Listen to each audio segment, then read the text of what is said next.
Ladies, we need to talk about Tempdrop. Tempdrop gives you everything you need to effortlessly track your fertility.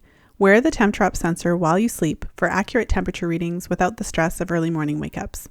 Tempdrop's accompanying app enables you to chart an array of symptoms alongside your temperature, including cervical mucus and OPKs.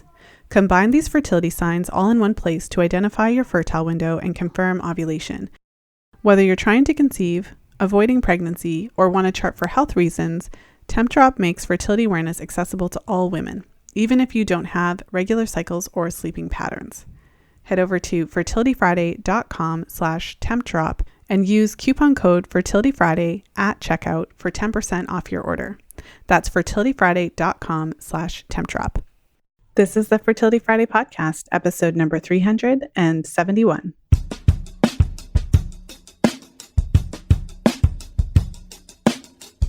Welcome to the Fertility Friday podcast, your source for information about the fertility awareness method and all things fertility. I'm your host, Lisa Hendrickson-Jack. I'm the author of The Fifth Vital Sign and the Fertility Awareness Mastery Charting Journal. I'm a certified fertility awareness educator and holistic reproductive health practitioner with nearly 20 years of experience teaching women to connect to their fifth vital sign through menstrual cycle charting, balancing hormonal health, and optimizing the menstrual cycle without hormones. I'm outspoken about hormonal birth control and its impact on fertility and overall health because you have the right to know how your body works and how artificial hormones disrupt that natural process. I host live coaching programs to help you achieve optimal fertility and health because it's important to have healthy menstrual cycles regardless of whether or not you want to have babies. I'm also a wife and mother of 2 beautiful boys. I know, I'm a busy girl, but I managed to fit it all in. This podcast is designed to empower you to take full control of your cycles, your fertility, and your overall health. And I'm so excited that you're here with us today.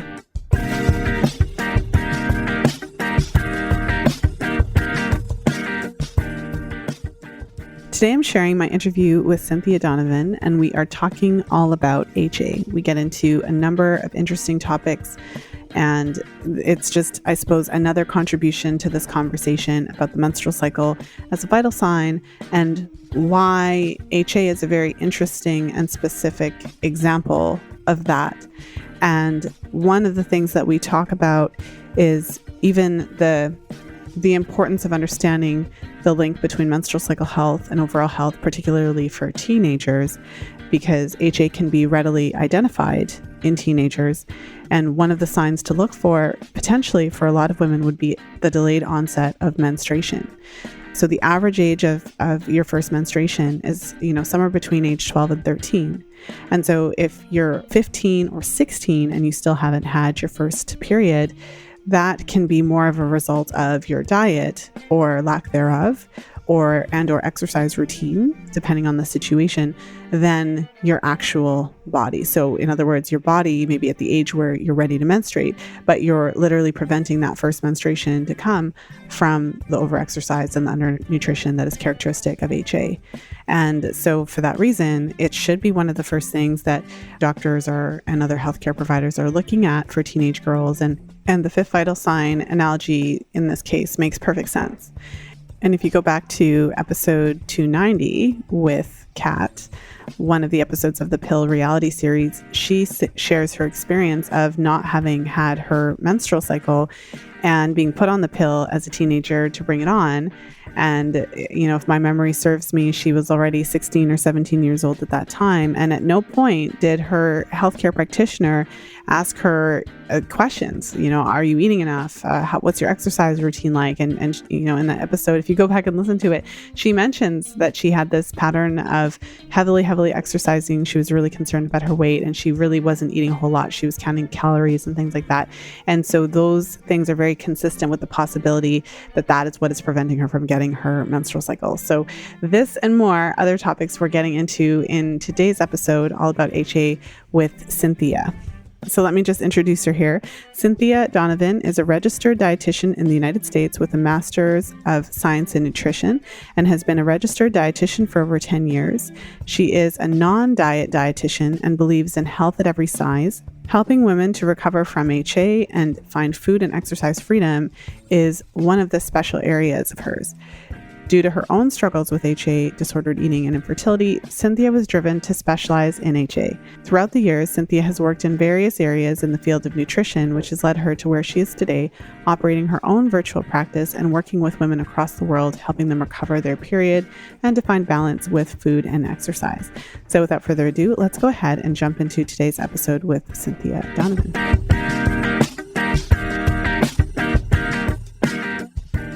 And I'm excited to be here today with Cynthia. Welcome to the show.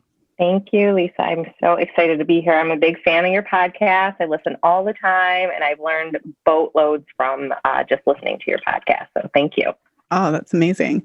Yeah, we were just talking in the pre-chat about so today we'll be talking about HA and how it's in many ways kind of straightforward to understand, but it's still so difficult for women to get care for at times.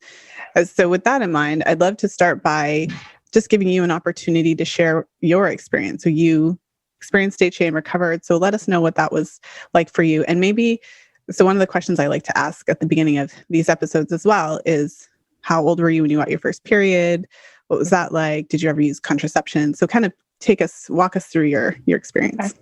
All right. Well, first off, I was one of those women that didn't get the proper care. So I'll start with the back end of my first period, and then I'll get into my misdiagnosis and my whole runaround with HA. But I want to say I was maybe around 15. I definitely was one of the girls out of all my friends that got her period last. I was very active. I was a dancer, cheerleader, gymnast. So that may have had an impact. And then I do remember having extremely painful periods as a young girl and irregular. And I was diagnosed with cysts on my ovaries. So not polycystic ovarian syndrome, cysts on my ovaries when I was about 15, 16 years old. And of course, that treatment was birth control. So I was on the pill for, before I came off the pill, 10 years. And then about around the time I got married, and this will lead beautifully into my story. Around the time I got married, I said, I might as well go off the pill, make sure everything's working, that I eventually wanted to have children. So I didn't get a period. I'm like, okay. All right. So I went to the doctor. Doctor was like, yeah, you're fine. Just go back on the pill. I'm like, okay. And this was still pretty young in my, dietitian career. And I was not into the world where I am now, where I practice a very non-diet approach. So I didn't think anything of it at the time. And then I decided when I actually got married, I'm like, all right, I'm going to come off the pill now because, if something happens, I'll be fine. I'm married now. And so I went off the pill. I didn't get a period. And so I let it go on a few months, went back to the doctor. They're like, go back on the pill. And I'm like, no, I'm just like, I had this intuition that not having a menstrual cycle was not normal. And so I dug and I dug and dug. So I finally got some testing done, and they said, you have polycystic ovarian syndrome. And this was maybe a year or so out of grad school. I was a dietitian at this time, and I learned about PCOS in college, which is totally not how it's practiced today. I just want to make that side note with nutrition. And I thought I was going to have heart disease, diabetes, and all these other health disparities. So I was like, well, I got to kick my exercise and dieting game up a notch, right? And prior to that, I was already, dieting for the wedding. And so my prior missing period probably went missing further as I dieted and got fit for the wedding dress. Then I was misdiagnosed with the polycystic PCOS, and then drove me deeper into HA. And so I can't remember the year, Lisa, but I ran around trying to get all this testing done and just literally drove myself crazy. There was no resources out there. Like there's today, Dr. Rinaldi of No Period Now What. her book that didn't exist when I was going through HA. There wasn't anything. And doctors would just tell me, okay, well, you have polycystic ovarian syndrome, so you can either go on the pill, you can take some metformin, or just come see me when you're ready to have children so we can do fertility work. So then finally, I remember getting so frustrated with my OBGYN. I said, this is not normal. Like, help me out here. Like, refer me something. And so finally, after like 2 years of back and forth and driving myself wild, he refers me to a reproductive endocrinologist. And so about an hour outside of where I live. And so I shared with him my history. He goes, you have hypothalamic amenorrhea. I'm like, huh? I'm like, no way. I'm like, that is for women, because this is what I was taught in college. HA is a condition for women that are at a very low body weight or have an eating disorder. And I said, that's not me. I'm normal BMI. I don't have an eating disorder. Yes, I did have disordered eating, but no, this doesn't fit the bill.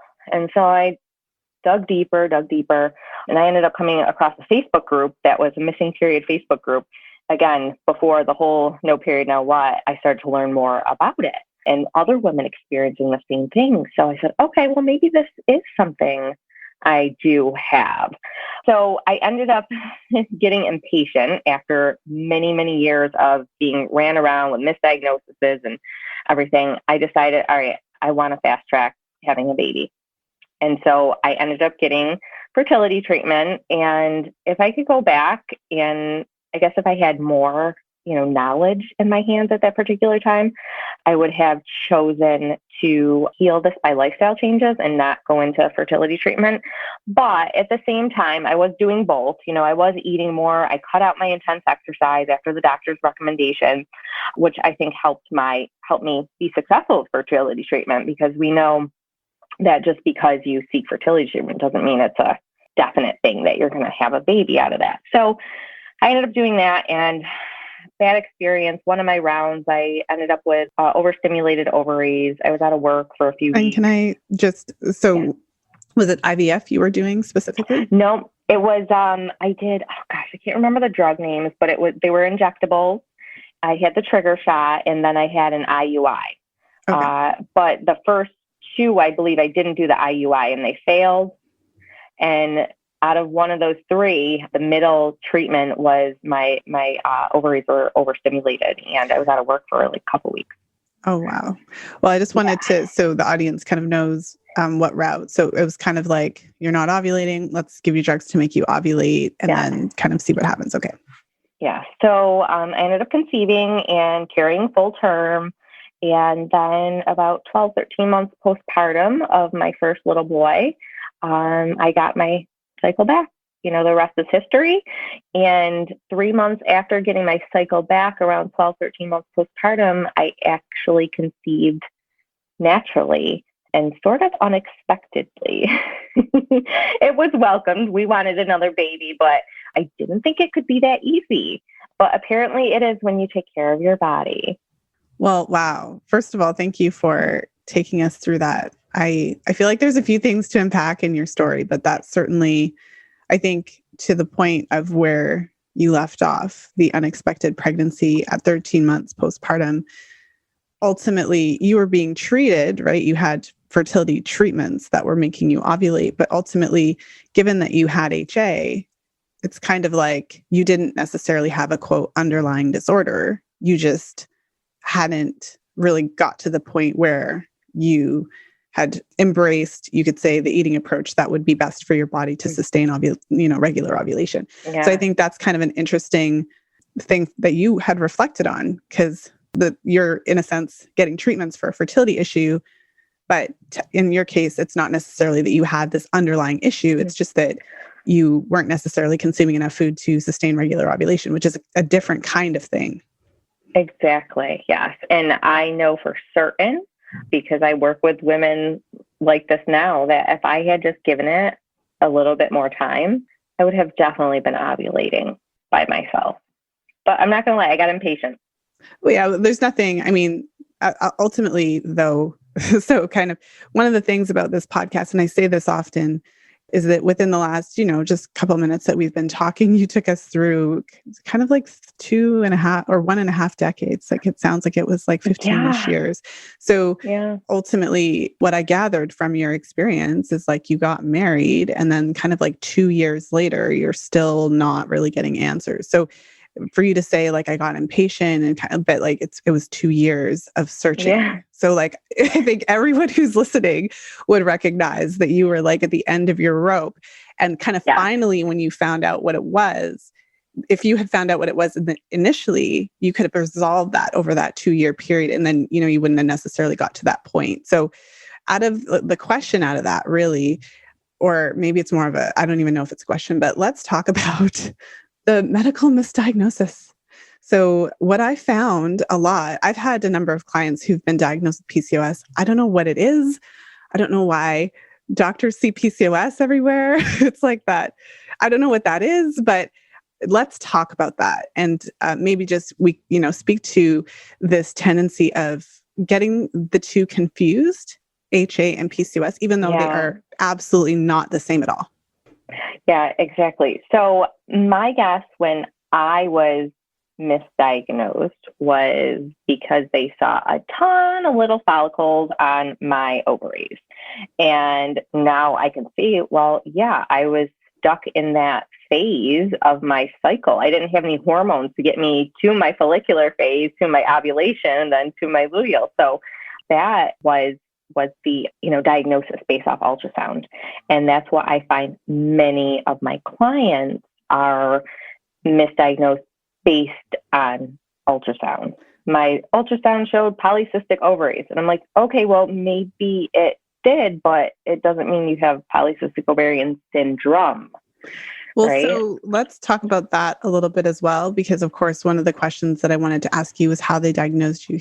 So for all the listeners, PCOS, a diagnosis based on the Rotterdam criteria. I know there's some debate within the PCOS community, generally speaking, but ultimately the diagnostic criteria is that you need 2 of the 3, meaning that like cysts on the ovaries, so even if you have lots of them by themselves, is not sufficient for a PCOS diagnosis, because I believe it's about 25% of women in general may have cysts on their ovaries. So by itself, it can't just be a diagnosis. So in addition to that, you would need to have signs of hyperandrogens. So whether it's cystic acne or if you have hair, coarse hair in places that you don't want it, and also the long irregular cycles. And I would say, as you know, one of the key, very important differences between women with PCOS and women with HA is that PCOS women cycle.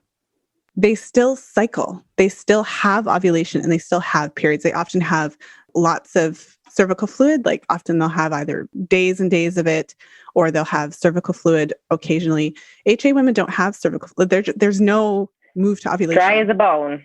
Exactly. Yeah. So from a charting perspective, you can't confuse the two from a charting perspective. So then you're kind of like, what's up with all these doctors confusing the two? No, and I'm still very confused. So because that was like 10 years ago, Lisa, that I was misdiagnosed. And now here we are 10 years later, and it's still happening. So the first thing I ask women when they apply for coaching is that, have you been diagnosed with HA or PCOS? And then I ask them to dig a little deeper with the PCOS. I share the criteria, what makes PCOS versus HA based on, like you said, androgen levels, maybe hair, stuff like that. So, because I found I was playing doctor on the phone, like, no, you really have HA. It's not PCOS, but, I can't diagnose. I'm not a doctor per se. So I want to make sure before, women come to see me that they are confident in treating their HA. And, I'd love to spread more awareness. That's why I have my Instagram page, to really help women determine and not have to run around for years and years and years like I did, only driving myself deeper into HA because I was trying to be super healthy for my PCOS.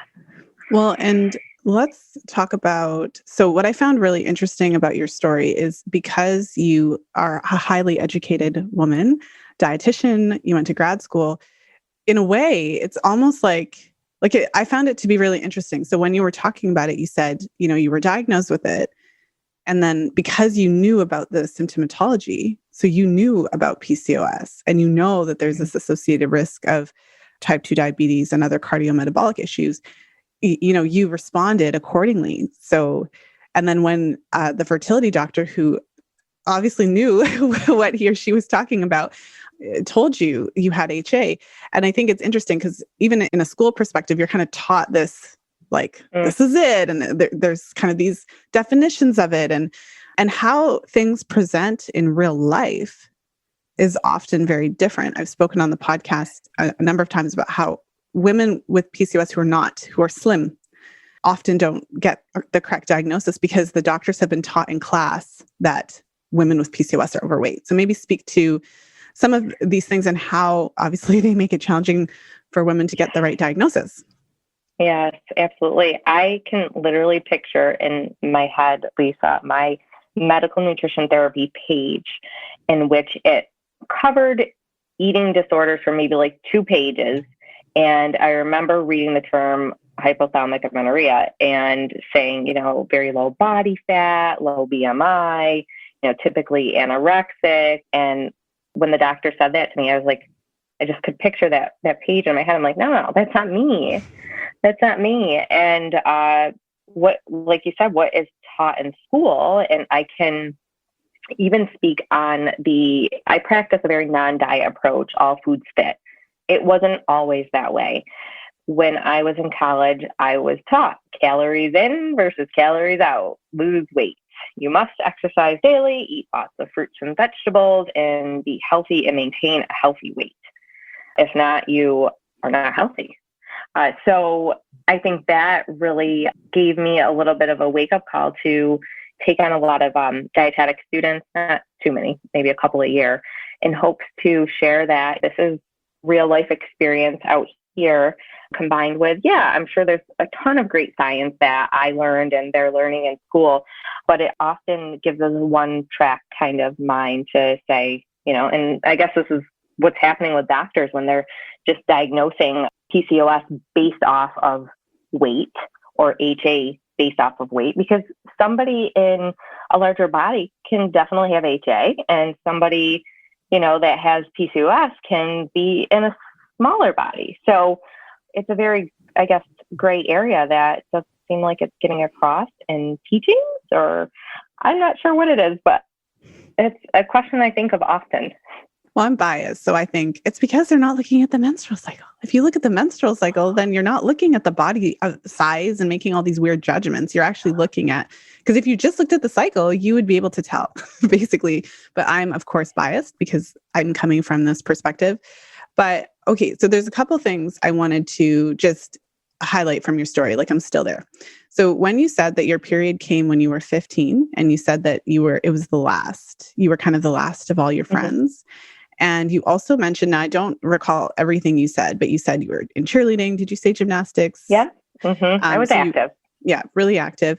And so at this point, you probably are aware of all of this, but there is a connection there. And this is one of the reasons why, especially pediatricians, should be looking at the menstrual cycle as a vital sign. So late onset menstruation, especially because of what you said that you had an ultrasound and they found all these cysts. That's literally already a sign at 15 that this was a problem. Yeah. Because you probably would have been ready to start ovulating and menstruating a bit sooner, but because of the activity, it was holding it off. So that's already, so for all of the listeners, so tell us a little bit just about then your experience, your body size, your eating habits, your exercise habits, like kind of now, kind of thing. So what were you doing during those years to essentially contribute to this? Yes. Issue? And great question, Lisa. And I do want to add what I find a ton lately is I get a lot of direct messages from teens, and they say, oh, my doctor told me it was normal to not have my period at 16 or irregular at 17. And I'm just looking for answers. I'm like, no, a missing period is not normal, whatever age you are. Definitely not 17 unless you're like 16. 5 years old. Yeah. So I tell them that I'm like, and I don't work with girls under 19, 20 years old yet. But yeah, I find that my doctor says it's normal. And I even remember when I was a child, my pediatrician was like, yeah, it's always irregular when you first get it. Yeah. So anyway, so back to I just wanted to add that point in, but back to the eating, I can tell you I was very much caught up in diet culture where I was, well, if you have a flat stomach and you are, a normal weight, you are healthy. So now I know that health does not equal, what you look like on the outside. And so I came from a family my family's amazing and I don't want to sound like I'm bashing them, but they only knew what they knew at the time. And as we know today, diet culture has been instilled in us from generations and generations before us. So, but my grandparents always remember them saying, oh, look at so-and-so, they gained weight, or look at so-and-so. And it's like, looking back, I'm like, why? I'm like, no, we shouldn't be commenting on people's appearance. And I remember my mom growing up, always counting calories, always exercising. And she never said, Cynthia, you need to exercise, or Cynthia, you should be eating lots more vegetables. I mean, if I wanted cake for breakfast, she'd let me have cake. So she really let me take charge of what I was eating, but I also saw her modeling, like not eating anything quote unquote bad, or, maybe going overboard with candy because she wasn't supposed to have it or something like that. So again, that was her upbringing, and that she was taught that we need to uphold this image. So growing up, and then when I became a dietitian, I'm like, well, I'm a dietitian. I must be fit. I must be healthy. I'm like the poster board for health. And so that made me, I'm like, I have to practice what I preach kind of thing. And so very low carb diet, trying the newest diet, doing CrossFit, doing bone crushing workouts. I mean, where I would have a workout and fall on my butt because it was so intense. I was working out twice a day at one point when it came to my wedding, because everyone has to look their best on their wedding day and lose weight for their wedding dress. And so that particular point, I was also using exercise as stress relief, right? Because that's what we're supposed to do. We're supposed to exercise if we're stressed out. We're not supposed to have any other coping mechanisms, and I'm being sarcastic. So I was exercising. I would work out maybe 1 to 2 hours in the morning. I would come home after working an 8 to 10 hour shift in the hospital as a dietitian, and I would run like 3-4 miles. And rest days, what are rest days? And on just for the sake of asking, on those days, were you consuming, 3 full meals and an additional 1 to 2 meals, probably to compensate for the serious, because you're saying you run 5 miles after you work 10 hours or whatever, and you had like a serious workout in the morning. If I tried to do that, I would need to eat like 2 additional meals. Yeah. Yeah. Looking back, I should have probably been eating double, triple of what I was eating. And during this time, sorry, I'm interrupting you, but during this time, you are also on the pill. So there's no cycle to tell you anything. Yep. And I mean, I got the fake period off the pill, but no, there was no cycle. And then I went off of it at points and times during that high intense exercise I was doing and under fueling, but I never got it. And then doctor said, oh, just go back on the pill. I was using this exercise all the time for stress relief, and I was not compensating with extra food. I was not eating extra food. I was eating the same amount of food. And here's the thing, and I don't mean to blame this on what I learned in college by any means, but I remember learning in college calories in versus calories out. So if I was eating enough, I would maintain weight or maybe even gain. If I wasn't eating enough, I'd keep losing and losing and losing, but I wasn't losing. But now I know that was just my body's way of protecting me and holding on to every little bit of food it could, because it thought it was starving. So, now I know that just because I wasn't losing weight, I was doing all this exercise and eating a very, we'll just say probably close to how much a 5-year-old should be eating. I wasn't losing any weight, so I thought I was fine. And I had no idea my period was really missing. Well, in question, so were you sustaining this, or did you have days where you would eat a bunch of food? There, I was pretty, if you want to say, strict with myself. So there might have been like the weekends where maybe I would quote unquote overindulge when it was probably not even overindulging at all because of all the energy output that I was doing. So there might have been days, but for the most part, Monday through Friday, strict, macro counting, making sure I'm having minimal carbs too, because at this whole point, I still thought I had PCOS. So, wow. yeah. And so once I found out I had HA, I was like, give me all the carbs. It flipped for me. Was I still fearful a bit of like weight gain? Because again, as a society, we're hammered in our head. Like if you gain weight, if you stop exercising, oh my gosh, you're unhealthy. But I like to tell my clients, Lisa, there is nothing more unhealthy than not having your period. Well, okay. I have a question. So, because it's interesting, because of your perspective as a dietitian, it sounds like your main motivation was health in a way. So yeah. So was it health, or was it, I want to be thin, I want to look this way, like I want to have that ideal body? Was it both? I would say at first, before I was diagnosed with PCOS, it was health. If I'm thin, I'm healthy. If I'm thin, I'm healthy. Then when PCOS came into the picture, it was like, oh, I can't get diabetes. I don't want heart disease and, all these other things that come along. So I must maintain my weight. So I guess at the end of the day, it was a mix of both. But I think I wouldn't have ended myself up with HA if I wasn't worried about what I looked like in the first place and tried to maintain this image, this outside image in the name of health. Does that make sense? It does. Yeah. I just find it really interesting because I'll just call it out. Of course, there's a lot of women that will say it's about health, but for a lot of women, it's really about maintaining that look. And this is not me being judgmental. No. When I was a teenager, of course, I was the tiniest that I have ever been. And I remember doing specific exercises to try to make my stomach flatter and all that kind of nonsense. Which is just, if I look back on a picture of myself when I was 16, I mean, what was I doing? Right. But we're all subject to these really weird, unrealistic expectations that are put on us. And so, okay. So looking back then at just like, so it sounds like life was kind of difficult in a way. I mean, if you like just for that period of time, right? Like before the wedding, but it sounds like it was kind of difficult because you're working a full-time situation. You're working out like sometimes twice a day. And I don't know how hungry you are, how well you're sleeping and all that kind of stuff. And you're not necessarily even getting the results that you really want, which is also kind of an interesting thing.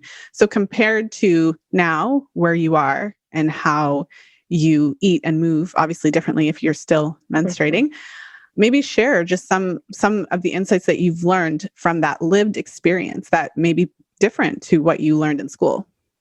Yeah, it is absolute night and day, Lisa. Not even comparable to who I was before to who I am now. And it's crazy and stressful and tearful and every other thing you could think of. I am very grateful for my journey because it has led me to where I am today, and to be able to reflect and see this other side versus where I am now, and not to mention help so many others, get over the same humps. I am very grateful for my past experiences, but now it's a matter of, all right, what sounds good, versus like, ooh, is that healthy? Is that bad? Is that good?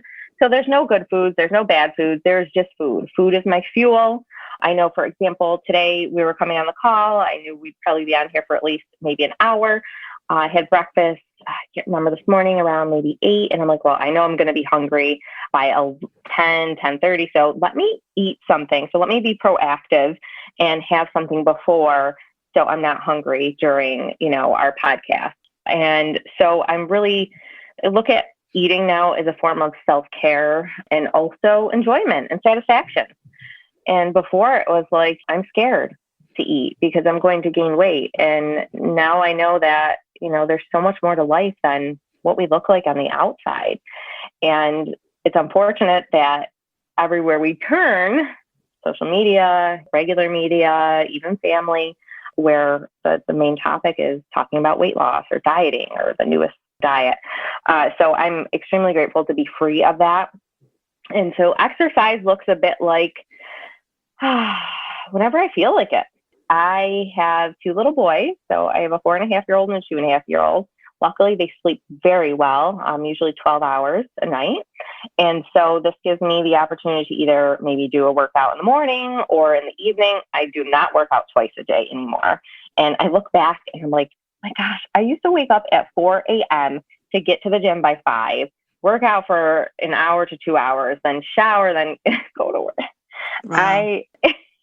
It's mind blowing. And so now it's pretty much whenever I feel like it. I do attend a gym, and it's a very movement-based gym where it focuses on more of the functionality of doing things that'll help your body feel good versus aesthetics where you must have a flat stomach or, lose weight. So I'm very grateful for that. And over the years, I found a true passion for yoga, and I do love yoga, and I love how it makes my body feel. And now I exercise to make my body feel good versus change my body. So it looks completely different. And I'm extremely grateful too to not have that cloud of disordered thoughts now being a mom. I hear from all my clients too, like, my gosh, the mental space. I have so much more mental space, so much more stuff to do, other things. And I literally could not picture my life as a mom now having the thoughts that I used to have many years ago. So today's episode is sponsored by Temptrop. I've had so many conversations with women over the years who've had a hard time staying consistent with their temperatures.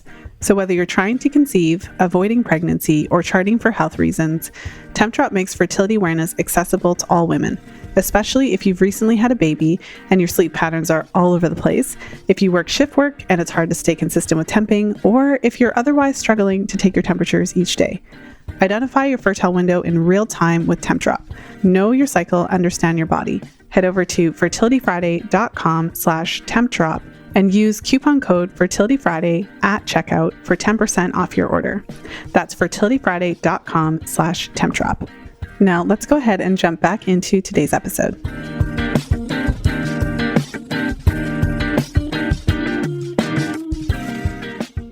Well, and for someone who may be listening and is kind of at the beginning of their journey and they're kind of like, this all sounds great, but did you gain a bunch of weight? Good question, Lisa. I always get that question. Am I going to gain weight? And so the answer is, if your body needs to gain weight, it is going to gain weight. And we need to stop maybe asking ourselves what we want and ask our bodies what they need to function normally, to get a normal menstrual cycle. And then I get the question, well, how much weight? And I'm like, it's up to your body what it needs to do in order to menstruate, in order to be healthy.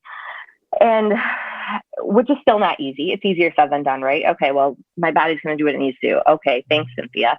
But really digging down deep to why are you fearful around that weight gain? And how can you get over that fear of weight gain so you can truly be healthy again? And you know what? Some women gain X pounds, some women gain, X pounds. And it comes down to, it's repairing all this extra food that you need to eat, which isn't really extra. It's the food that you need in the first place. But to you, it may seem extra at first. We need this food to repair. We have digestive issues likely. We have maybe arteries that need repairing, things that are happening on a cellular level that we can't see, that our bodies may say, oh, I'm not going to put any more weight on. I think I'm going to use this energy for restoring hair, restoring nails. So at the end of the day, what you gain when you recover your period and come out of HA is way, way, way, way more than any kind of number on a scale. Yeah, it's a good answer. In order to truly heal, from HA, and heal being that you get your cycle again, but also that you shift your thinking around this whole issue. It does involve looking at things very differently. It kind of, I mean, you can't look at your body as like a piece of machinery that requires a certain amount of calories. I feel like this conversation about calories has destroyed more lives than anything else, because it reduces your existence to a math equation of if you eat this much, food or whatever, if you eat less, you kind of sustain that caloric restriction, you're going to lose weight. And it's interesting because there's a ton of studies on that. When you read them, though, what are they looking at? Exactly. The studies that are done that involve women explicitly state that the menstrual cycle, it makes their findings more complicated. And so in those studies, they explicitly tell you how they're going to work around the menstrual cycle.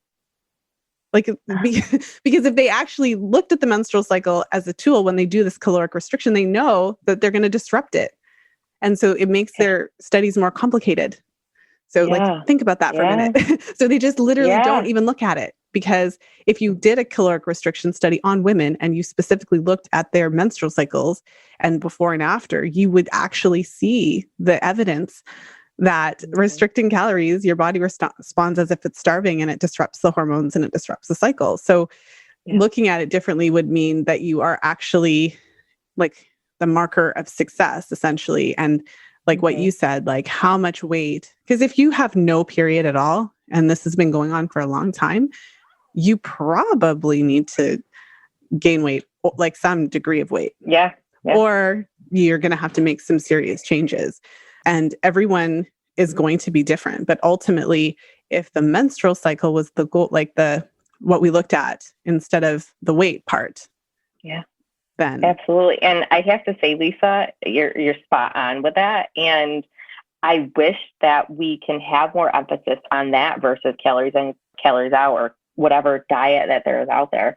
But I don't know. I feel like the diet industry wouldn't find that too financially sustainable. But the irony is that you don't, like, for what actually works. So again, this is real life versus research. And again, but the irony, though, it's the research does support it, though.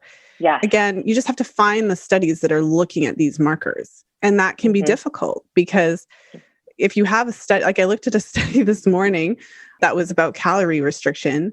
And I mean, they didn't look at the menstrual cycle. It was really interesting. It was like a 2-year study where they ate either 20% less calories every day, or the equivalent of that over 2 days out of the 7. And they found that there was a sustained decrease in T3, so the thyroid hormone that causes your metabolism to work properly. So they didn't measure their basal body temperature, right? Charting person over here, like, you didn't measure that. You didn't measure the luteal phase. You didn't measure if there was any spotting. You didn't measure all of this stuff, of course, because that would complicate your study. And they actually determined that the sustained reduction of T3, which is another way of saying potential hypothyroidism induced by calorie restriction, they actually concluded that maybe it contributes to longevity, because it's helping to reduce the like, this is where we're at, ladies. This is where we're at. So when it comes to actually feeling better in your body, we can't treat science as this infallible God or whatever. We have to treat it. We have to look at we have to look at that. But I think what matters is what happens in person. So if you want to feel good and if you want to menstruate, then the best thing to do, ironically, is actually eat a sufficient amount of food. And those research studies, Lisa, I'm very grateful. In grad school, I was able to take courses on reading those things. Like, I mean, if you don't have experience in reading, it's like, it's a foreign language almost. And, what so many articles, that you maybe see on blogs or something from other professionals, they can pull and pick out what they want from these studies as well, to not show the full picture. Like Lisa said, well, they weren't tracking menstrual cycles at all. Well, why not? It would only make sense, at least to you and I. But not when the goal of the researcher is to show that caloric restriction improves certain metabolic factors, right? So if that's your belief system, then when you design a study, that's what you're gonna look for that. But ultimately, what worked in your case was to kind of find a balance and find a way to, I suppose it's a balance between achieving your goals. I'm sure you still have weight goals. I'm sure you still have health goals, but balancing that with what actually works better for your body so that you can be healthier. But maybe share with us, for kind of, if you were to have talked to your younger self, or for all the listeners that are in the middle of struggling with this, what would you want to tell them? Oh, I would want to tell her so much. But first I would tell her, delete MyFitnessPal. Get rid of that thing. Can you, so I don't have my FitnessPal. Can you just give us the rundown of what data it tracks? So I have not had MyFitnessPal in many, many years, but last time I had it, it was like, okay, put in your height, put in your weight, put in your goal weight, and then it magically calculates exactly how much your body needs. Yeah, which has driven so many women into... So like you put in your goal weight and it tells you what sustained caloric deficit that you should maintain. Oh, I want to vomit a little bit. I think I just did a little bit in my mouth. Yeah. So, and for me at that particular time, it was like, okay, you're 5'1" and you should be, I think, according to BMI, I should be like 105 pounds. I've never seen 105 pounds, even in my deepest, most exercising restriction days. And that to me is only because I knew my body's smarter than I was. And so you're actually 5'1"? That was like, okay. Yeah. And so that's a big misconception too. Well, I'm only 5'1", and I get tons of direct messages of this. Well, I'm only 5 foot. I'm supposed to only have X amount of calories. And I'm like, no, if you don't have a period, you need more food, period. So first one would be any kind of tracker, whether it's a step tracker, because I used to have one of those too. I used to run in front of my TV if I didn't hit my step goal sometimes. Like, oh my gosh, I didn't make I don't know if it was 10K at the time. And so I'm running in front of the TV trying. And so any kind of tracker, get rid of it. Secondly, that I would tell myself, you are so much more than what you are on the outside.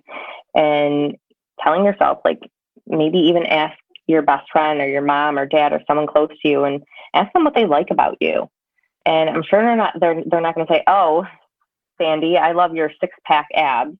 And that's certainly, if you were to, not to get morbid, but if you were to drop off of this earth tomorrow, how would you want to be remembered? Would you want to be remembered as the woman who had the 6-pack abs and couldn't do anything fun because she was too worried about if there would be good or bad food there, or if she had to wake up and go to the gym? Because that was me.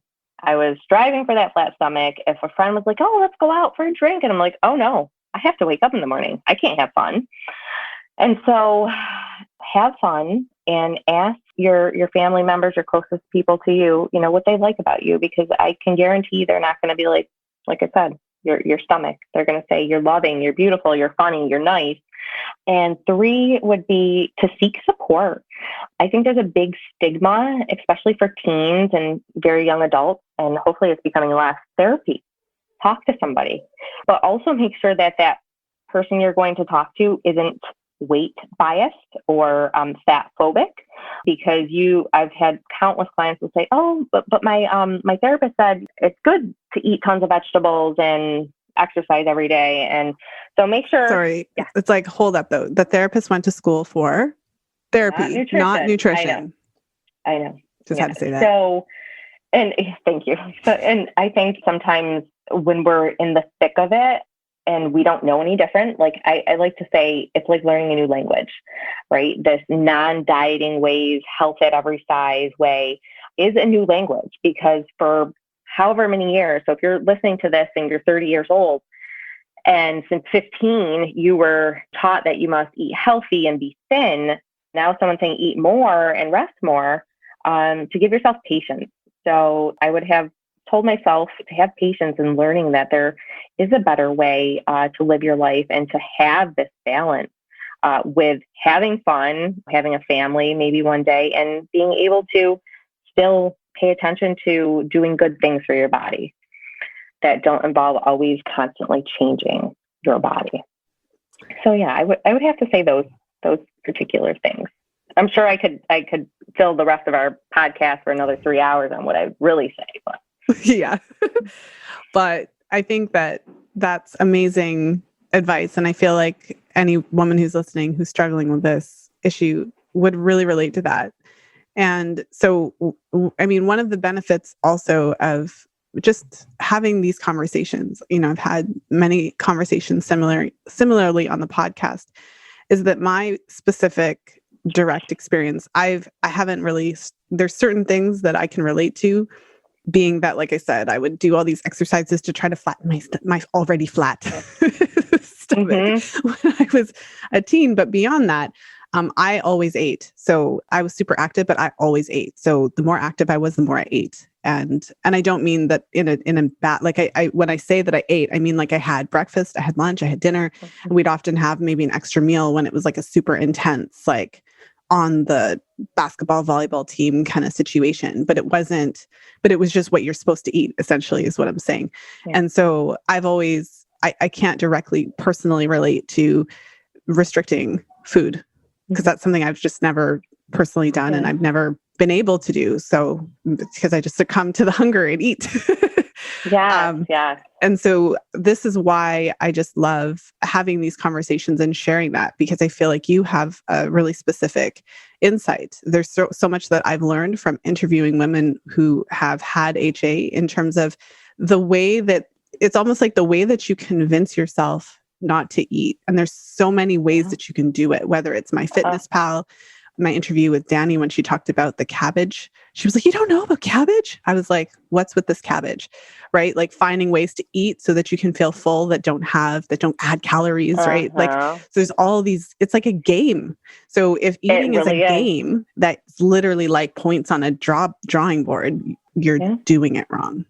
Yeah. And what is the scariest part? And I'm so happy to hear that you didn't have to live through any of this, but I think now more than ever, it is normalized to deny your hunger. It's normalized to say, "Oh, you're hungry? Drink a glass of water. You're hungry? Chew a piece of gum. You're hungry? Eat a ton of vegetables." So I think it's very normalized for us to deny our pure biological function of hunger. And hunger, I don't want to say is the same thing as like going to the bathroom, but you don't typically deny yourself of going to the bathroom. Maybe if you're sitting, you're in a meeting and I can't go right now. Okay. But it's a biological function, hunger, going to the bathroom. And, we shouldn't be denying it, because that is only going to dig us a bit deeper into, whatever we're experiencing. And you know what, Lisa, I just want to speak to the women that may still have a menstrual cycle and they're like, "Oh, I restrict my food and I only eat this many calories and I still have my period." And yes, that can be, and solely based on possibly genetics or your body. Well, I would jump in there and say, sure, you have a period. Let's see the chart. Because at the end of the day, so it's not like this kind of weird thing that our medical model kind of tells us. Like, it's like either you're totally healthy or you have terminal cancer, right? Like, it's like there's no middle ground. It didn't take 20 years to get it. You just have it now, right? So it's not like you just have no period or everything is great. These are not the only two options. So for women who potentially are on their way to losing their periods, they haven't lost it yet, but it doesn't mean that their metabolism is running low, because they're restricting calories every single day and their body temperature is low as a natural response to starvation. Your body conserves energy by lowering your metabolism. The sustained decrease in T3 in that study that they interpreted to be a good, healthy adaptation. So there's those kinds of things as well. But yeah. And when I say genetics, Lisa, I was going to say, like, it's just a matter of time. So possibly like you can get away with it longer. Yeah. Maybe you get away with it longer. And maybe, like you said, maybe you do have a period, but it's like every 5 months or something like that. Or the short luteal phase or the spotting or whatever. And if you're not tracking, so, I mean, the women who are listening to this podcast obviously are much more likely to be tracking their cycles, but the average woman, right? Like it's only what, like 0.0000 whatever percent of the world population that listens to this podcast. So the rest of the world may not be tracking. And so you may think it's totally fine. You know, your cycles may be 28 days, but you don't know that you're, you know, if you're ovulating on day 21 and your luteal phase is 7 days, like that's not healthy. So, right. Like there's all these things that you can really keep telling yourself that it's great if you look, quote, good, right? If you look lean and skinny and you kind of get away with the eating habits by, you know, oh, I'm following this diet, or, oh, you know, I'm doing intermittent fasting, so I don't eat breakfast or whatever, you know, so you can kind of get away with it for a while. But anyways, to your point, you can still have your period, but kind of be on your way. So sorry, go ahead. And I was just going to say, and it's great to have a period, but you also want to make sure you're ovulating too, right? Because if we're not ovulating, we're just having a period.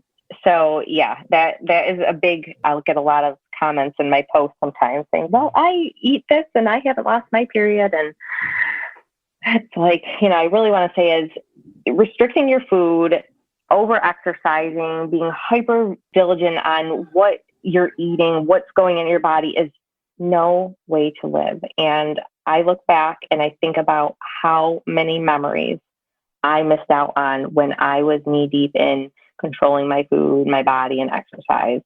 And now I get to make all the memories, be present for them, and not worry about anything other than, you know, having to grocery shop every week and cook food for my family. Well, that is awesome. I feel like everyone who's had the joy of tuning in today has learned a lot. I know I certainly did. And I just really thank you for sharing your story and your experience, because it's, with HA, it's almost a conundrum, you know, because like I said at the beginning, and I'll say it again, like it's fairly straightforward to understand. You're not eating enough, like period, right? Like it's not that complicated. Yet so many women struggle to get an accurate diagnosis and the proper support. So we'll just keep talking about it. And, you know, eventually it'll get better. But until then, tell us a little bit about yourself, where the listeners can go to find you, where you are on social and your website and all those good things. All right. So right now you can primarily find me on Instagram, and my handle is @periodnutritionist. And I've been working in the hypothalamic amenorrhea space for past few years. And I am just so grateful to be able to offer the women I work with not only the science behind HA, but also the empathy, right? To know I've been there. I think it adds just a whole new level of support. So that's primarily where you can find me. My website is periodnutritionist.com. But for all the good content and the juicy stuff, go to my Instagram, and I'm often on my stories talking about it. I'd be happy to answer questions about HA. And I also offer group coaching and some individual coaching upon request. And I can tell you, Lisa, that I used to just see women one-on-one, but I can tell you this group environment is just so supportive. Not only for me as a practitioner to, you know, work with all these women in one room, if you want to say, but to have them feel the empathy and know that someone else gets them and is going through the same thing at the same time. So, I would imagine HA would be an incredible thing to do in a group setting, just to kind of get it all out. And because I would imagine this is kind of what I say when I do my groups, because my groups are obviously a bit different because they're not specifically HA focused, but of course HA women are welcome. It's more like even your closest girlfriend, you're not sitting there and like talking about the color of your cervical fluid. So even your closest girlfriend, when it comes to HA, you're not talking about all that stuff you do kind of in private. Whereas if you're in an environment like that, I would imagine like you're around women who totally get it. So you don't have to feel any kind of ways about sharing that stuff. Exactly. And I always like to say there is no TMI here.